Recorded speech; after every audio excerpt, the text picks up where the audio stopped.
사울의 회심 이야기를 우리가 구체적으로 살펴보기 전에 사울의 회심 이야기가 있는 보다 큰 문맥에 대해서 우리는 생각해 볼 필요가 있습니다. 사도행전 8장을 보게 되면 사마리아 사람들의 회심 이야기가 있고, 그리고 8장 끝부분에 빌립 집사를 통해서 이디오피아 내시의 회심 이야기가 있습니다. 그리고 오늘 본문에 사도 바울의 회심 이야기가 있고, 그리고 9장 말미에 보게 되면 요바에서 베드로가 죽었던 다비다를 일으켰을 때 거기에 있던 많은 사람들, 아마도 과부들이 많았을 것입니다. 많은 사람들의 회심 이야기가 기록되어 있고, 그리고 10장에는 잘 아시는 대로 백부장 고넬료의 회심 이야기가 있는 것입니다. 그렇기 때문에 사도 바울의 회심 이야기는 따로 떨어진 이야기가 아니라 이와 같이 큰 문맥의 회심 이야기들 가운데 위치하고 있다는 것을 우리는 생각해야 됩니다. 그러면 우리는 이와 같은 문맥들 속에서 무엇을 깨달아야 합니까? 그것은 하나님께서 각 사람을 각각의 방식으로 부르신다는 것입니다. 어떠한 회심의 과정도 다른 사람들에게 강요할 수 있는 기준이 될 수 없습니다. 모든 회심의 공통점은 한 가지입니다. 그 사람들이 하나님의 한량없는 은혜를 경험했다는 것입니다.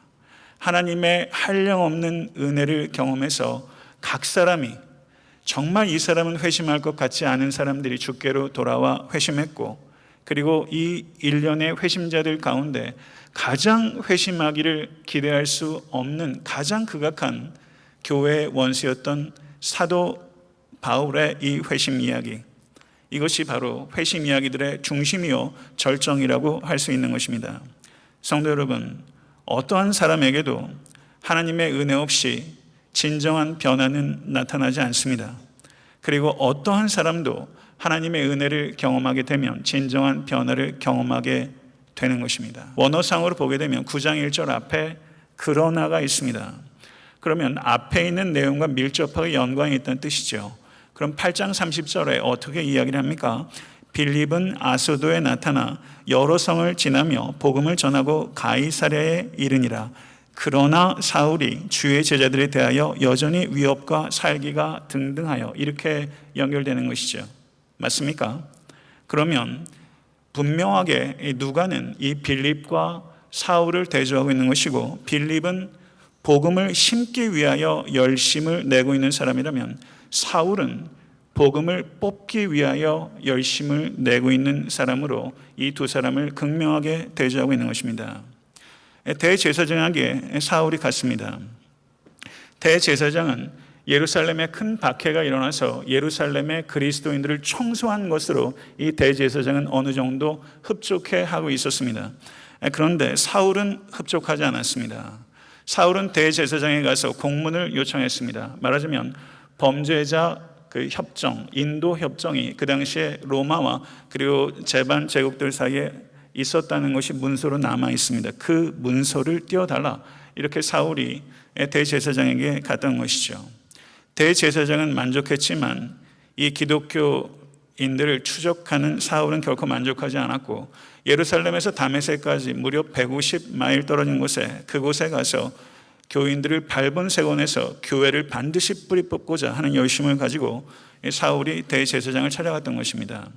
외형적으로 보면 이 사울이 대제사장의 도구인 것 같지만 실상을 보게 되면 사울은 대제사장의 도구가 아니라 사실은 대제사장 배후에서 대제사장을 움직이는 대제사장보다 더 혹독한 교회의 핍박자, 그게 바로 사울이었습니다.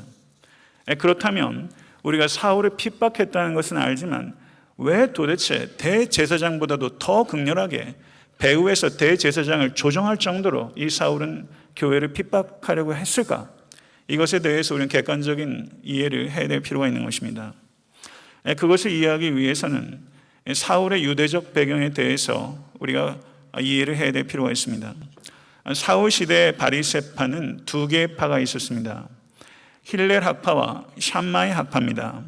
이 두 개의 학파가 서로 극심한 논쟁과 그리고 각축을 벌이고 있었는데, 힐렐 학파의 특징은 관대함입니다. 그런데 샴마이 학파의 특징은 엄격함입니다. 그런데 이 샴마이가 말하는 이 열심, 사도 바울이 사도행전에서 말하고, 그리고 갈라디아서와 고린도 전후서 등에서 말하는 그 열심, 그리고 로마서 9장에서 말하는 그 열심, 그것은 무엇입니까?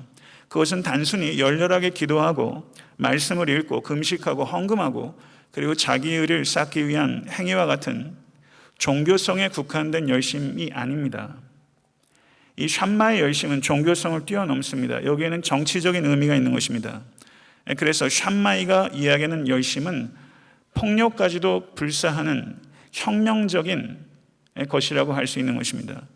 폭력을 통해서라도 하나님의 나라의 회복을 위해서 이 샴마이는 기꺼이 자신의 몸을 불사를 준비가 되어 있었던 것입니다. 그런데 사도행전 22장 3절을 보게 되면 사울이 누구의 문화라고 밝힙니까? 나는 가말리엘의 문화라고 말합니다. 그런데 가말리엘은 샴마이 학파가 아니라 힐렐 학파입니다. 사도행전 5장을 보게 되면요, 가말리엘이 힐렐 학파의 거장답게 뭐라고 말하냐면 사도들이 공회 앞에 잡혀왔을 때 이 사람들을 상관하지 말고 버려두라고 말하면서 그들의 사상과 소행이 사람으로부터 났으면 무너질 것이요 만일 하나님께로부터 났으면 그들을 무너뜨릴 수 없겠고 도리어 하나님을 대적하는 결과가 될 것이다. 매우 이성적으로 관대하게 이야기를 했습니다. 왜냐하면 그는 힐렐 학파이기 때문입니다. 그러면 사울이 가말리엘의 문화였다고 이 말만을 가지고 사울이 힐렐 학파다 라고 말할 수 있겠죠. 그것은 매우 단순한 논리입니다. 사울이 힐렐 학파였다면 사울이 그토록 극렬하게 폭력을 동원해서 그리스도인들을 붙잡아들이고 그들을 죽이려고 하지 않았을 것입니다. 사울은 가말리엘 문화에서 분명히 학문적으로 가말리엘에게 많은 것들을 배웠지만 가말리엘이 가지고 있는 모든 입장에 동조하지 않았고 특별히 정치적인 입장은 전혀 다른 입장에 있었던 것입니다. 그렇기 때문에 엔티라이시라는 학자는 이 사울은 바리새파 중에서 힐렐 학파 가말리엘의 문화였지만 저는 힐렐파가 아니라 샴마이 학파였고 그리고 샴마이 학파 중에서 가장 극렬한 폭력까지도 불사하는 샴마이로 이해하는 것이 분명하다 이렇게 이야기를 하고 있는 것이죠. 이와 같은 이해는 굉장히 중요한 것입니다. 오직 예수 그리스도를 믿음으로 말미암아 구원을 얻어 하나님의 백성이 될 수 있다고 하는 이 가르침은 유대 민족이 선민으로서 가지고 있는 그 정체성, 권리에 대해서 완전히 포기하는 것이기 때문에 이 극렬한 샴마이였던 이 사울은 이것을 절대 용납할 수 없었고 이 그리스도를 추종하는 그 도를 따르는 사람이라고 사도행전 9장에 나오고 있는데요. 도를 따르는 사람. 그리스도인이란 말은 사도행전 11장에 처음 등장합니다. 그러면 예수를 믿는 사람을 어떻게 표현했는가? 그 도를 따르는 사람입니다. 성도 여러분, 우리는 그 도를 따르는 사람입니다. 도가 호도스입니다. 에고 에이미 해 호도스. I am the way. 예수 그리스도께서 유일한 길이고 그 길을 따르는 사람, 그 사람들이 바로 그리스도인입니다. 그것이 그리스도인들을 지칭하는 최초의 용어입니다. 그 길을 따르는 것은 곧 예수를 따르는 것입니다. 사울에게 그 도를 따르는 사람은 변절한 유대인일 뿐이고 그들은 하나님으로부터 유대인들을 떨어지도록 미혹하는 최악의 이단자들입니다. 그래서 사도 이 사울은 극렬한 폭력을 동원해서라도 그들을 반드시 척결해서 하나님의 나라의 회복을 가져와야 한다. 이런 확신을 가지고 저가 일을 했던 것입니다. 성도 여러분, 우리가 사울의 행적을 통해서 우리가 깊이 생각해야 될 것이 있습니다. 세상에 폭력이 난무합니다. 그리고 우리들도 매우 폭력적인 성향이 우리의 기질 가운데 어딘가에 있습니다. 가장 극렬한 폭력이 개인의 삶 가운데서도 역사 속에서도 어떨 때 나타나는가? 가장 극악한 폭력은 자신이 악한 일을 저지르고 있다고 자각하는 사람에게서 나오는 것이 아니라 자신이 옳은 일을 하고 있다고 확신하는 성실한 사람을 통해서 가장 극렬한 폭력이 나타나게 되는 것입니다. 사울은 대제사장에게 가서 성전 경비대의 상당수의 인원들을 저가 받고서 그들을 대동하고 다마스커스로 향했습니다. 그리고 150마일이 거의 도처했을 무렵에 정오쯤이었습니다. 사울은 다마스커스가 눈앞에 왔을 때 그의 마음은 뛰고 얼굴은 상기됐을 것입니다. 이제 저들을 발본색원해서 하나님의 나라를 드디어 회복시킬 수 있는 일에 좀 더 가까워지게 됐다는 그렇게 벅찬 감정이 올라오는 그 순간 호련히 하늘에서 정오의 태양보다 더 빛나는 빛이 사울을 비추고 사울은 그 빛에 압도돼서 땅에 엎드려졌는데 그때 하늘에서 소리가 들렸습니다. 사울아 사울아 내가 어찌하여 나를 박해하느냐. 주여 누구시니까. 나는 내가 박해하는 예수라. 나는 내가 박해하는 예수라. 사도 바울이 사도행전 22장 8절과 26장 15절을 보게 되면 나는 내가 박해하는 예수라 이 말씀을 두 차례 회상하고 있는 것을 볼 때 사울에게 이 음성은 사울의 영혼을 뒤흔드는 그와 같은 음성이었습니다. 사울이 예수님께서 사역하실 때 예수님을 만날 수 있었던 기회가 있었는지는 모르겠습니다. 그러나 분명한 것은 사울은 예수님을 박해한 적이 없습니다. 그러나 예수님께서는 나는 내가 박해하는 예수다 이렇게 말하면서 사울이 박해했던 교회 안에 예수께서 계시고 그 박해받는 교회와 함께 예수께서 박해당하고 계시다고 말씀하신 것입니다. 사랑하는 성도 여러분, 부활승천하신 예수께서 현현하신 첫 번째 경우가 바로 사도 바울에게 나타나신 것입니다. 예수 그리스도께서 교회 안에 계십니다. 예수 그리스도께서 성도와 함께 하고 계십니다. 사랑하는 성도 여러분, 하나님의 임재원습이라는 책을 쓴 로렌스 형제가 이렇게 말했습니다. 경청하십시오. 주님과 함께 고난을 겪는다는 것이 얼마나 달콤합니까? 우리를 향한 하나님의 사랑이 얼마나 큰지 아는 사람은 어떠한 상황 속에서도 다르게 삽니다. 좋은 일뿐 아니라 괴롭고 힘든 일이라 해도 주님께서 함께 하신다는 확신이 있으면 그 사람은 모든 일에 언제나 동일한 마음으로 모든 것을 받아들입니다.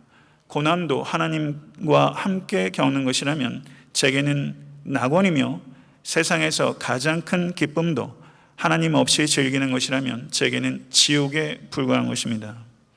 이 얼마나 우리의 가슴을 뜨겁게 하는 그런 고백입니까? 사울이 이제 곧 다메섹에서 주와 복음을 위해서 저가 박해받기 시작합니다. 저가 받았던 박해는 유례가 없는 박해입니다. 사울이 이 바울이 돼서 저가 박해를 받았을 때 저가 무엇을 기억했을까요? 나는 내가 박해하는 예수라. 이것이 사울의 영혼 속에서 계속 메아리치지 않았겠습니까? 그리고 사울이 박해당하는 한가운데 자신과 함께 박해당하는 예수 그리스도를 생각하면서 이 바울은 그 박해 속에서 달콤함을 느끼고 그리고 새 힘을 얻었던 것이죠.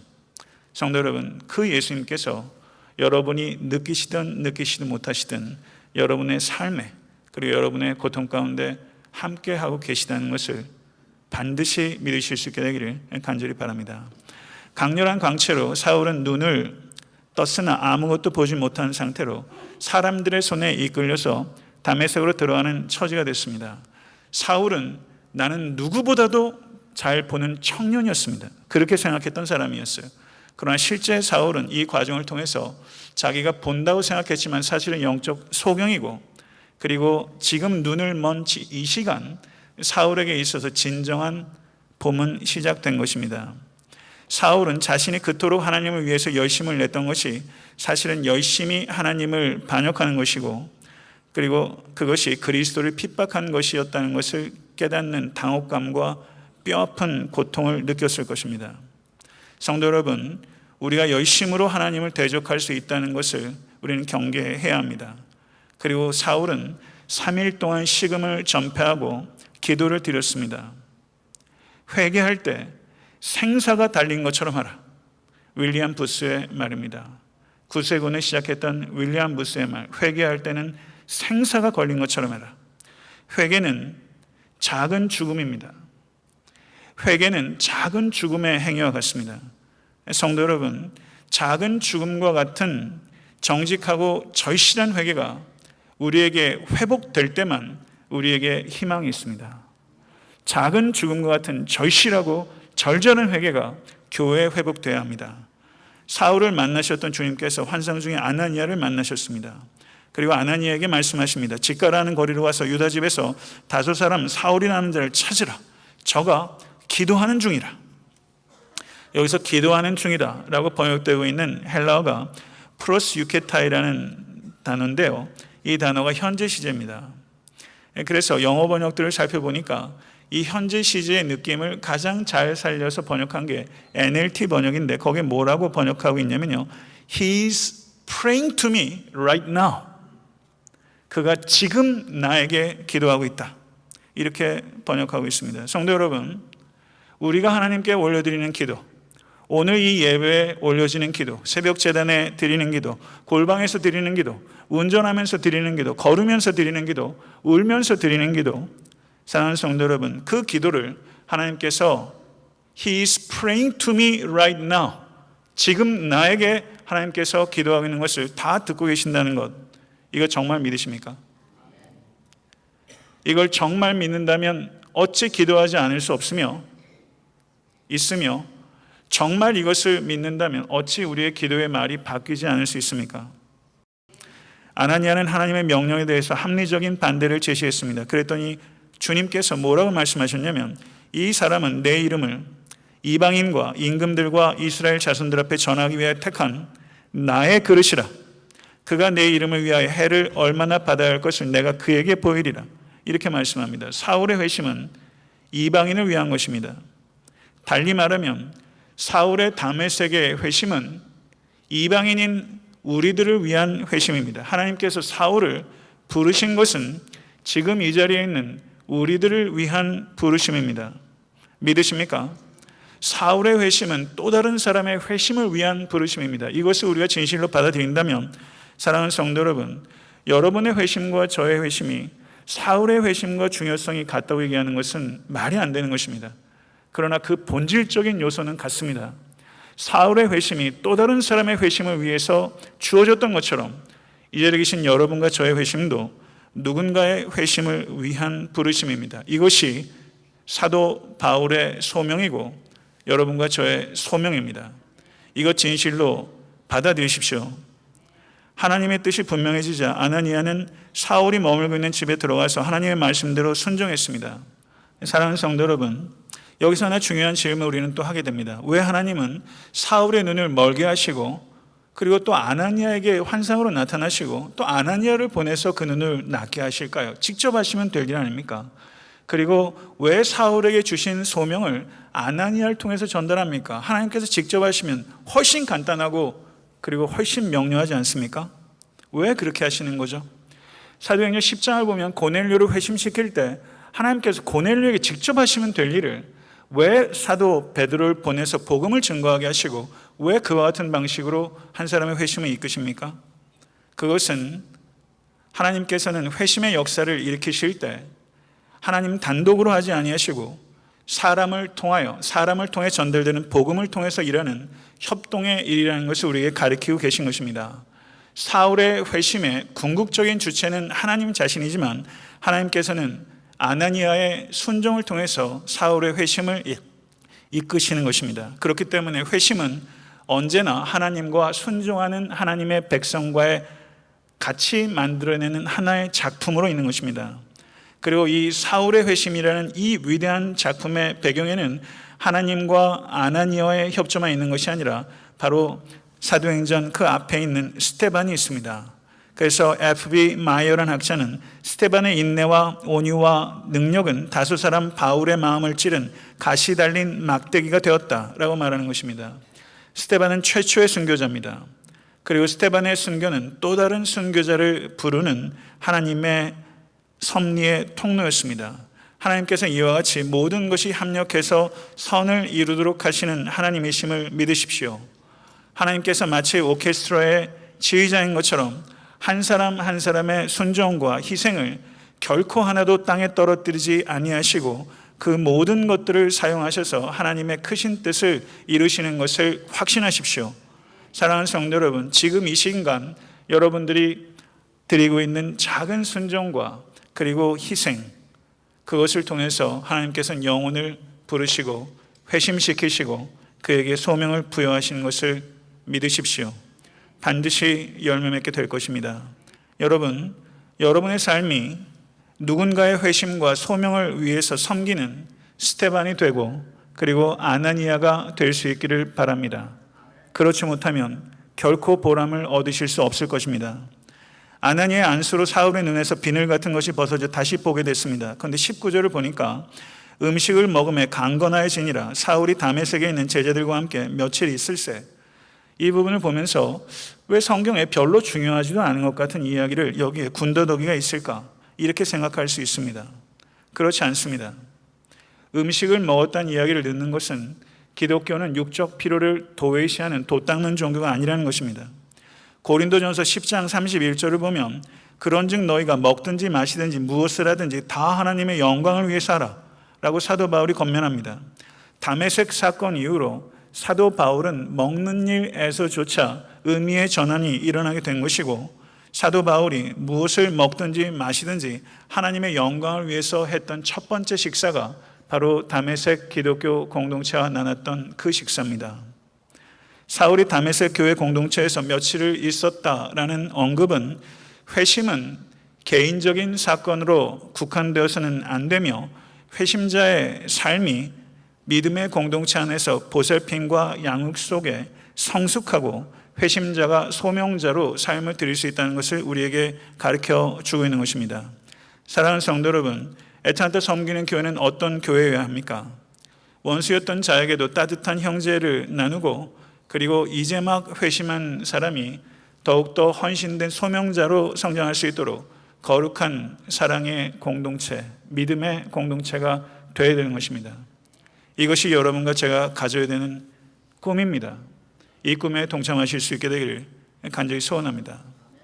그러나 사울은 안주하지 않습니다. 즉시로 각 회당에서 예수가 하나님의 아들이심을 전파했습니다. 드디어 그가 핍박자에서 선포자로 변화된 것입니다.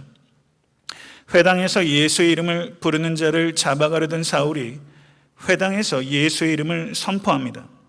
대제사장의 공문을 받아서 대제사장의 권세로 왔던 사울이 이제 하나님의 아들 예수 그리스도의 권세로 회당에 나타나게 된 것입니다. 그러자 회당에 있던 사람들이 이 사람이 예루살렘에서 이 이름을 부르는 사람을 멸하려던 자가 아니냐, 여기 온 것도 그들을 결박하여 대제사장들에게 끌어가고자 함이 아니냐 라고 말하면서 이 박해자에서 선포자로 바뀐 이 사울을 보면서 느낀 충격을 표현했을 때 9장 22절은 이렇게 말합니다.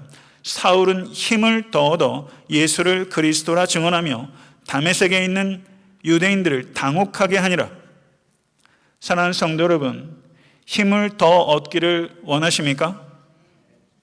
힘을 더 얻기를 원하신다면 예수께서 하나님의 아들이시요 그리스도이심을 증거해야 하는 것입니다. 사울이 이때 회당에서 예수께서 하나님의 아들이시요 그리스도이심을 증거했을 때 사울은 예수님에 대해서 모든 것을 알고 있던 것이 아닙니다. 그는 선포하면서 선교하면서 자신이 경험했던 예수 그리스도 그리고 이해했던 복음이 더욱더 그의 체험과 그리고 삶 속에서 깊어지고 넓어지게 된 것입니다. 사울의 가장 심오한 신학은 선교에서 나온 것입니다. 사랑하는 성도 여러분, 많은 현대 그리스도인들이 심지어 목회자조차 열심히 없이 메말라 있습니다. 성도 여러분, 이 자리에 계신 여러분들 메말라 있지는 않습니까? 성도 여러분, 불신자를 찾아 발로 찾아다니며 메말른 심령이라 할지라도 예수께서 하나님의 아들이시고 그리스도이시라는 것을 증거해 보십시오. 비록 충분하게 이해하고 있지는 못한다 할지라도 여러분들이 증거하면서 여러분들의 증거가 명료해지고 성숙해지고 강력해지게 될 것이고, 그리고 힘을 더 얻게 될 것입니다. 가르치면서 더 깨달아지는 것이 있습니다. 배우는 사람보다 가르치는 사람이 받는 은혜가 더 큽니다.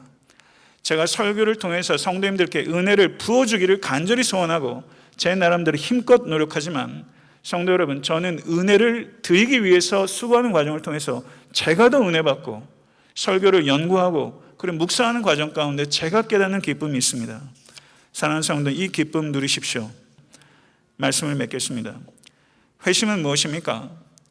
회개하고 믿는 것입니다. 회개하고 믿는 것은 성도의 신성한 의무인 동시에 하나님께서 우리에게 부어주시는 선물입니다. 회심의 과정은 각 사람마다 다릅니다. 일방적으로 강요할 수 없습니다. 그러나 하나님께서 누군가를 회심하실 때 하나님께서는 홀로 일하지 아니하시고 반드시 사람을 통해서 일하십니다. 그리고 그 하나님께서 여러분과 저와 함께 일하시기를 원하시고, 여러분과 제가 애타한테 섬기는 교회가 누군가의 가슴에 이 생명의 말씀을 던질 수 있는 스테반과 아나니아처럼 수고하기를 기다리고 계신 것입니다. 성도 여러분, 사울의 회심은 가장 극악한 원수도 하나님의 은혜를 경험하면 반드시 변화된다, 이것을 가리키고 있는 것입니다. 여러분의 가족 중에, 여러분의 목장 안에, 그리고 교회 안에, 여러분의 직장에 이 사람은 정말 아니야 하는 사람이 있다면 그건 섣부른 예단입니다. 하나님의 은혜만이 나를 변화시켰고 하나님의 은혜만이 그 사람을 변화시킬 수 있는 것입니다. 사랑하는 성도 여러분, 우리도 누군가의 회심을 위해서 하나님께서 선물로 나를 회심시킨 것입니다. 그렇다면 우리도 먹고 마시는 것이 바뀌어야 합니다. 먹고 마시는 것의 의미조차 전환이 일어나야 합니다. 성도 여러분, 이 자리에 아직 회심하지 못한 영혼이 있다면, 그리고 회심을 기다리고 있다면 주님의 부르심에 겸손한 믿음으로 응답하시기를 간절히 제가 그리고 교회가 기도합니다. 회심의 증거가 아직 여러분의 삶 가운데 분명하지 않다면 오늘 이 아침 이 예배가 계기가 돼서 여러분의 삶 속에 뚜렷한 회심의 증거가 나타나기를 간절히 축복합니다. 그리고 애타한테 섬기는 교회가 이 땅에 있어야 되는 이유는 회심자가 풍성히 나타날 뿐만 아니라 그 회심자가 소명자로 헌신할 수 있도록 거룩한 사랑의 인큐베이터가 되어야 되는 것입니다. 핍박자에서 선포자로 극적으로 변화된 이 사도 바울의 삶이 여러분과 저의 삶 평생을 통해서 다소 더딜지라도 반드시 나타나야 하며 나타나게 되기를 간절히 소원합니다. 노예 상인이었다가 목회자로 헌신했던 존 뉴턴, 그 사람이 어떻게 고백했는가, 그 이야기를 마지막으로 말씀을 드리고 설교를 마치겠습니다. 존 뉴턴의 고백입니다. 지금 내 모습은 마땅히 그렇게 되어야 할 모습이 아닙니다. 내가 소망하는 모습도 아닙니다. 그러나 저는 진정으로 말씀드릴 수 있습니다. 지금 내 모습은 과거의 내 모습이 아닙니다. 지금 나의 나된 것은 하나님의 은혜입니다. 이 존 뉴턴의 고백, 이 고백이 여러분과 저의 고백이 될 것입니다.